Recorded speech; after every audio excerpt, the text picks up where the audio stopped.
Just ఇప్పుడే close అయిపోతుంది. Horn కొడితే ఏమైనా తీస్తాడేమో చూద్దాం. హలో హలో హలో, ఎలా ఉన్నారు? సో ఇప్పుడు టైం కరెక్ట్గా 11 అవుతుంది, 11:10. అండ్ ఇవాళ 9th January అనమాట. We have Triumph speed T4. చిన్న పని మీద అయితే వెళ్తున్నాము. నేను యాక్చువల్గా హెడ్ క్యాప్ తెచ్చుకోవడం మర్చిపోయా ఈ కంగారులో. స్పీడ్ T4 తీసి చాలా రోజులు అవుతుంది అబ్బా. హాయ్ ఫ్రెండ్స్, నమస్తే. This is Chakradhar Bezawada, back with an another interesting vlog. Good night from Vizag. ఇవాళ ప్లాన్ ఏంటంటే యాక్చువల్గా విరించికి ఒక పార్సిల్ అయితే వస్తుందన్నమాట. సో అది పిక్ చేసుకోవడానికి మేము సిటీ వెళ్తున్నాము. అది కరెక్ట్గా సిటీ బస్ స్టాండ్ అనుకోండి, ఆర్టీసీ బస్ స్టాండ్ దగ్గరికి వెళ్ళి అది పిక్ చేసుకొని నెక్స్ట్ అక్కడ నుండి బీచ్ రోడ్కి వెళ్దాం అనుకుంటున్నాము. యాక్చువల్గా 2025 న్యూ ఇయర్ అయ్యింది కదా, అప్పుడే మేము వెళ్దాం అనుకున్నాం ఫస్ట్కి. ఐ మీన్ 12 o'clock ఆ టైంకి వెళ్దాం అనుకున్నాం. కానీ ఇన్స్టాగ్రామ్లో ఎవరో రాంగ్ ఇన్ఫర్మేషన్ ఇచ్చారు. ఏమని, మొత్తం బీచ్ రోడ్ క్లోజ్ ఉంటుంది, నో ఎంట్రీ అది ఇది అని చెప్తే మేమేమనుకున్నాం క్లోజ్ ఉంటుంది ఇంకెందుకులే అని మేము ఆగిపోయాము. అబ్బా చలి గట్టిగానే ఉంది. రోజు ఇక్కడ ఆల్మోస్ట్ 15-16 ఆ రేంజ్ వరకు వెళ్ళిపోతుంది. ఇప్పుడైతే ప్రెసెంట్ 19 degrees ఉంది. ఈ మధ్య మనం ఎక్కువ ఇలాగ ట్రిప్స్కి వెళ్తున్నాం కదా, వింటర్ సిరీస్ అని చెప్పి డియోమలి వెళ్ళొచ్చాను మొన్నే ఒక 3-4 days బ్యాక్. వీక్ ఒకసారి అని చెక్ చేస్తున్నాను నెక్స్ట్ 10 daysకి వెదర్ ఎలా ఉంటుంది అంతా కూడా. మేము 11:45 అలాగా అక్కడ బస్ స్టాండ్ దగ్గర ఉంటే మాకు చాలు. ఎమర్జెన్సీగా వెళ్ళాలి, మేము అసలు ప్లానే లేదు. సడన్ గా వెళ్దామని కాల్ చేశాడు, ఇంకొకే చాలు అన్నాను. మనం బాడీ మొత్తం కవర్ చేసుకున్నా, చేతులు ఒక్కటే వదిలేసామంటే చాలు, చలి అదొక్కటి చాలు. అందుకనే బైకర్స్ ఎప్పుడు కూడా హీటెడ్ గ్రిప్స్ అంటారు. మీరు ఏ బైకర్ని చూసినా, ఎందుకంటే ఇదే మెయిన్.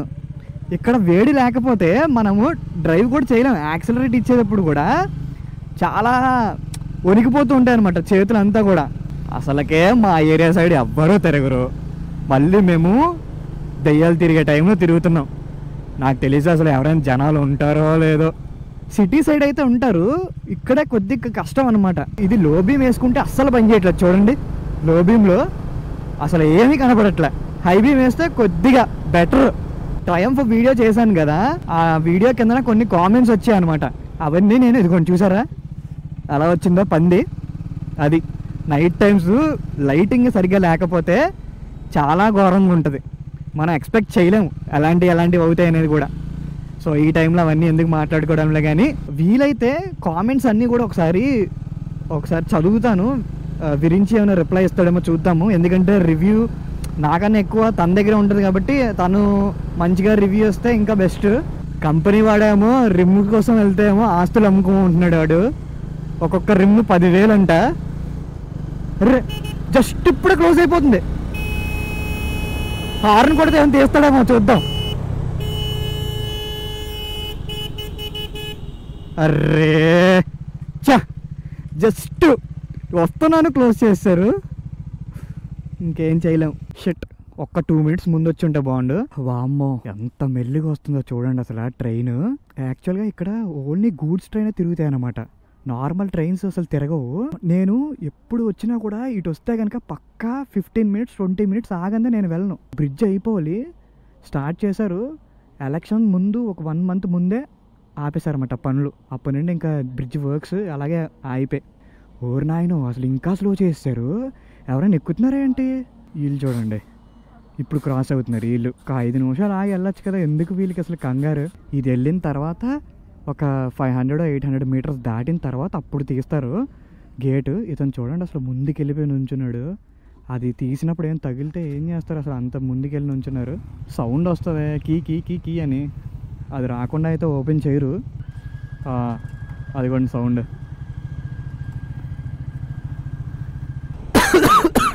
అది దగ్గు కూడా స్టార్ట్ అయిపోయింది. ఇంకా నైట్స్ ఈ మధ్య అసలు తిరుగుతుంటే బయట దగ్గు వచ్చేస్తుంది, లేకపోతే గొంతుకు పట్టేయడం అలాగ అవుతుంది అనమాట. నేను హై బీమ్ వేస్తే ఏంటవుతుందంటే ముందు వాళ్ళకి పాపం కనపడట్లేదు, అలా అని చెప్పి లో బీమ్ వేస్తుంటేనేమో నాకు కనపడట్లేదు. రెండు ఇబ్బందే.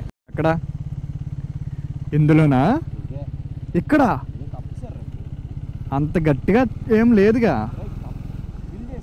అదేలే ఓకే. సో అక్కడే అంట విరించి రిమ్ము బెండ్ అయ్యింది. ఎప్పుడంటే ఇది మేము మదగడ వెళ్తున్నాం కదా అరకు ఇద్దరం కలిపి. సో ఆ రోజు నైట్ లైటింగ్ సరిగ్గా లేదు కదా, కనపడలేదు, పాట్ హోల్ ఫట్ అని పడిపోయింది. హైవే మీదకి వచ్చేసాం కాబట్టి ఇంకా ప్రాబ్లం లేదు.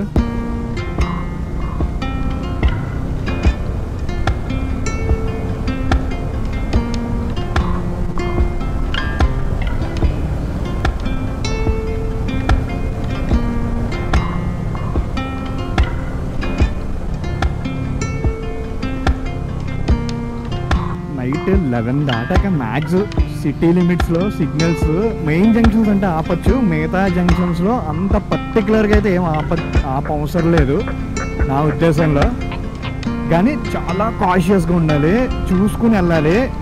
ఎవరైనా వచ్చేస్తే కనుక చాలా రెక్లెస్ డ్రైవింగ్ అయిపోద్ది. మళ్ళీ ఇది లైట్ వెయిట్ వల్ల 100 దాటేసరికి అలాగైపోద్ది అంటే బండి తేలిపోద్ది అనమాట పైకి. అదొక్కటే నాకు నచ్చదు. లైట్స్ తక్కువ వస్తాను కాబట్టి ఈ లైటింగ్స్ ఇవన్నీ చూసి కొద్దిగా వింత వింతగా ఉందనుకోండి. నేను ఎక్కువ పోర్ట్ రోడ్ ప్రిఫర్ చేస్తాను అనమాట. ఇటు సైడ్ రాను అండ్ వెనకాలేమో విరించి హెల్మెట్ లేదు, అటు వెళ్ళామంటే ఇంకేం లేదు దుమ్ములో. సో అందుకని ఇటు వచ్చేసాము. నేను 6th గేర్లో వెళ్తున్నాను, అయినా కూడా నాకు పెద్దగా అనిపించట్లే. అంటే డైలీ మేము ఇంకా రైడ్ చేసి అలా అయిపోయిందేమో కానీ నాకు అంత ఫీల్ అనిపించట్లా. రే ఇదొకటి కంటిన్యూస్గా అయిపోద్ది ఇది. యాక్చువల్గా నాకు కామెంట్స్లో ఒకళ్ళు అడిగారు అన్నమాట ఎందుకు ఇలాగ అయిపోతుందని.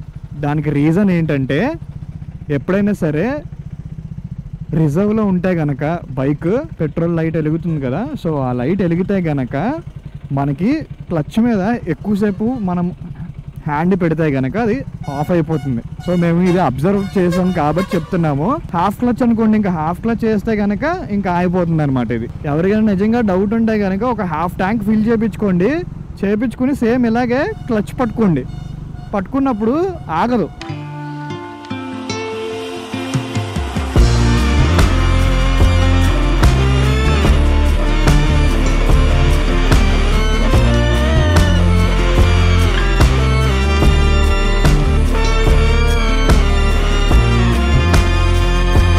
నా సజెషన్ ఏంటంటే ఎవరైనా ట్రయంఫ్కి వెళ్తే కనుక ఈ 400 సిరీస్లోకి వెళ్తే స్క్రామ్ ట్రై చేయండి. స్క్రామ్ చాలా బాగుంది అంటున్నారు, చాలామంది అన్నారు. బస్ స్టాండ్ దగ్గరికి అయితే వచ్చేసాము. ఇంకా బస్సు వస్తే వెంటనే తీసుకుని ఇంకా జంప్ ఆంధ్రప్రదేశ్ రాష్ట్ర రోడ్డు రవాణా సంస్థ ద్వారకా బస్ స్టేషన్. ఇక్కడ పార్కింగ్ చేయొచ్చా చేయకూడదో మరి. ఈ రాత్రి వేళల్లో ఈ పడిగాపులు ఏంటో ఎప్పుడూ లేదు. ఫస్ట్ టైము బస్ స్టాండ్ల చుట్టూ తిరుగుతున్నాము. ఇది సిటీ బస్ స్టాండ్ అనుకుంటా. ఇది నేను కాలేజ్ టైంలో ఇక్కడికి వచ్చి క్లాస్కి వచ్చేవాడిని అనమాట. ఇక్కడ దగ్గరలో డైలీ ఇక్కడికి వచ్చి బస్సు ఎక్కేవాడిని. అన్నీ గుర్తొస్తున్నాయి ఇప్పుడు మెమరీస్. కరెక్ట్గా 11:53 అయ్యింది. జనాలు ఇంకా తగ్గలేదు చూసారా, చెప్పాను కదా సిటీ సైడ్ ఫుల్గా ఉంటారని. మా ప్యాకేజ్ ఇచ్చేస్తే ఇంకా మేము తీసుకుని ఇంకా బయలుదేరిపోతాము. ఇది ఒరిస్సా నుండి వస్తుంది అనమాట బస్సు. ఆసిల్మెట్ట సైడ్ నుండి బీచ్ రోడ్కి అయితే వెళ్తున్నాము. లైటింగ్ భలే పెట్టారనుకోండి. ఇక్కడ మొత్తం బ్లూ కలర్లో ఏవో రేడియం లైటింగ్స్ పెట్టారు, బాగుంది, భలే ఉంది. ఫస్ట్ టైం చూస్తున్నాను నేను కూడా. ఇక్కడ ఐ లవ్ వైజాగ్ అని చెప్పి ఉంటుంది కదా, మీరు షార్ట్స్లో రీల్స్లో చూస్తారు కదా, అది ఇక్కడే అనమాట. ఇదిగోండి పోలీసులు వస్తున్నారు. పాండురంగపురం డౌన్ దిగుతున్నాం అనమాట. ఇక్కడ కూడా చూసారు కదా లైటింగ్స్ అదంతా బాగా మెయింటైన్ చేస్తున్నారు, చాలా బాగుంది అసలు. So welcome to RK beach. చాలాసార్లు వచ్చుంటాము మనము, కానీ నేను మన వ్లాగ్స్లో కూడా ఎప్పుడు మార్నింగ్ టైమ్సే చూపించాను. సో ఇవాళ మనం నైట్ టైం కూడా బీచ్ని చూడబోతున్నాం. ఇక్కడ యాక్చువల్గా సీపోల్ అని ఉంటుంది అనమాట. అక్కడ కాఫీ ఏమో దొరుకుతుందేమో అని చూస్తున్నాం మేము. దొరికితే అక్కడ తాగేసి ఇంకా అలాగా బీచ్ దగ్గర కొంచెం సేపు అలా స్పెండ్ చేసి ఇంకా మళ్ళీ రిటర్న్ అయితే వెళ్ళిపోతాము. మనం వచ్చిన పని ఆల్రెడీ అయిపోయింది. 12:30కి బీచ్ రోడ్లో ఇలా ఉంటుంది సినారియో నైట్ టైం. ఇదొకటి ఆగిపోతుంది, క్లచ్ పట్టుకుంటే చాలా ఆగిపోతుంది ఇది. మొన్న రీసెంట్గా యాక్చువల్గా ఇది వర్షాల టైంలో ఇది గోడ పడిపోయింది అవతల పక్కకి. నాకు ఇప్పుడు ఇక్కడ చూసిన తర్వాత గుర్తొచ్చింది. చూడండి, ఇంతకుముందు ఇదంతా కూడా పెద్ద గోడ ఉండేది అనమాట. ఇది కూలిపోయి పడిపోయింది మొన్న వర్షాల టైంలో. అటు పక్క ఎలా ఉందో అలా ఉండేది. వా, లుక్ ఎట్ దిస్, క్రేజీ ఉంది అసలు. వేవ్స్ అదంతా కూడా నైట్ టైమ్, కానీ బాగా పొల్యూటెడ్ వాటర్. ఇంకా ఆ చివర ఒక షిప్ అయితే కనపడుతుంది, పెద్ద షిప్. అండ్ కొన్ని ఉన్నాయి చిన్న చిన్న షిప్స్ ఆ పక్కన ఉన్నాయి. మీకైతే కనపడవు, నాకే ఏదో చాలా చిన్న చిన్నగా కనపడుతున్నాయి. ఇటు సైడ్ ఏమో పోర్ట్ సైడ్ అనమాట. ఇది క్రేజీ ఉంటుంది అసలు. మార్నింగ్ అయితే చాలా బాగుంటుంది. మేము ట్రై చేస్తున్నాం, అంటే ఓన్లీ ఆ లైట్స్ కనపడేటట్టు ఇక్కడ నుంచి ఉంటే ఆ లైట్స్ కనపడేటట్టు ట్రై చేస్తున్నాం, కానీ కష్టమే. ఇవి అంత సూపర్ కెమెరాస్ అయితే కావు కదా, రావు అంత క్లియర్గా.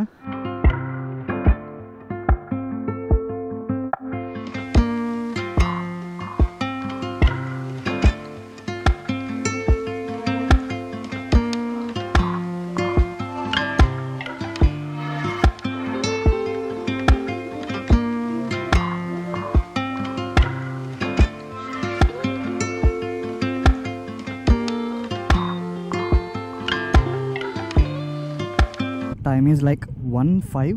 మేము ఇక్కడికి వచ్చి ఒక హాఫ్ అన్ అవర్ అవుతుంది అనమాట.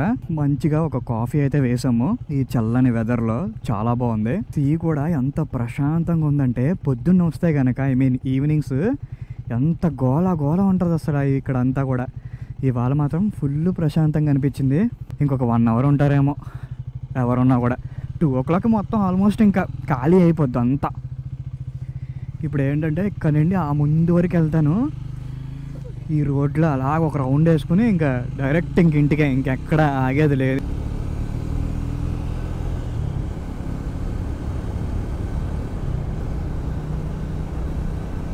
ఇదిగోండి నోటల్. ఆ పైన మధ్యలో తీసుకుంటే కనుక రూము మంచి వ్యూ ఉంటుంది, బీచ్ వ్యూ చాలా బాగుంటుంది. చాలామంది కేక్ కటింగ్స్ అవి చేస్తున్నారు. మేము వచ్చే టైంలో పడిపోయింది, స్కూటీ పడిపోయింది పాపం. చాలా చాలా చాలా ఇయర్స్ తర్వాత నేను రావడం ఈ టైంలో. ఎప్పుడో కాలేజ్ చదువుతున్న టైంలో ఒకసారి వచ్చా అనమాట, 12 దాటాక. మళ్ళీ ఇప్పుడు రావడం. రే చింటూ లెగు పక్కకి. చూడండి వీడు ఎక్కడి నుంచి ఉన్నాడు, కరెక్ట్గా రోడ్డు మధ్యలో. ఇదేంటబ్బా టెంట్స్? ఓహో ఓకే ఓకే, నిన్న ప్రధానమంత్రి నరేంద్ర మోడీ గారు ఇక్కడికి వచ్చారనమాట. సో ఈవెంట్ ఏదో అయ్యింది, ఏదో మీటింగ్ లాగా. సో అందుకనే ఆ టెంట్స్ అవన్నీ ఉన్నాయి.